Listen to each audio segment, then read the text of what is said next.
ফ্যাসিবাদ বিরোধী জুলাই আন্দোলনের ২ বছর পার হলেও বিচার না পাওয়ায় ক্ষুব্ধ মাগুরা জেলা ছাত্র দলের সিনিয়র যুগ্ম সাধারণ সম্পাদক শহীদ মেহেদী হাসান রাব্বির পরিবার।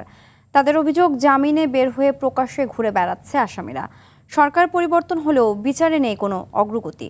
হতাশায় আছেন স্বজন হারানো জেলার অন্য ১০ শহীদ পরিবারও। মাগুরা থেকে মোহাম্মদ ইমরান হোসেনের পাঠানো তথ্যচিত্রে আরও জানাচ্ছেন আব্দুল হামিদ। আপনার রুচির সাথে মানানসই স্টাইলিশ সব ডিজাইন থেকে বেছে নিন জংমুক্ত ও long lasting shine basin tap. Fittings shine তো সবকিছু ফাইন। ২০২৪ সালের ৪ আগস্ট মাগুরা শহরের পারনান্দোয়ালি ব্রিজ এলাকায় বৈষম্য বিরোধী ছাত্র জনতার আন্দোলনে ছাত্রলীগ, যুবলীগ এবং পুলিশের সঙ্গে ধাওয়া পাল্টা ধাওয়ার সময় গুলিবিদ্ধ হয়ে শহীদ হন মাগুরা জেলা ছাত্রদলের সিনিয়র যুগ্ম সাধারণ সম্পাদক মেহেদী হাসান রাব্বি। হত্যাকাণ্ডের ২ বছর পার হলেও মামলার বিচার কাজে কোনো অগ্রগতি না হওয়ায় চরম ক্ষুব্ধ রাব্বি সহ মাগুরার ১০ শহীদ পরিবার।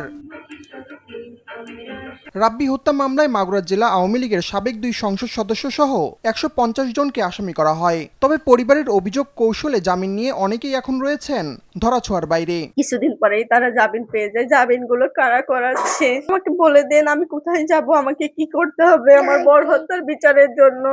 আমি সেইটা করতে প্রস্তুত।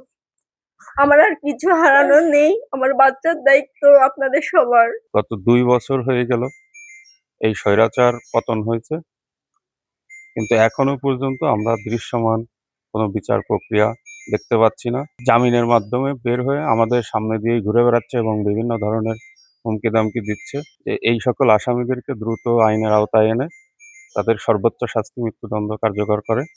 এটাই আমাদের সরকারের কাছে প্রত্যাশা। রাব্বির ১৮ মাস বয়সী ছোট্ট শিশু মেহেরিমা এখনো বুঝে উঠতে পারেনি বাবা হারানোর বেদনা। কান্না করতে করতে চোখের পানি শুকিয়েছে বৃদ্ধ মায়ের। যে কটা ধরেছিল সে কটা তো ছাড়িয়ে দিয়েছে। আমি তারেক রহমানের কাছে বিচারটা চাই যে আমার মনির বিচারটা কি করবি।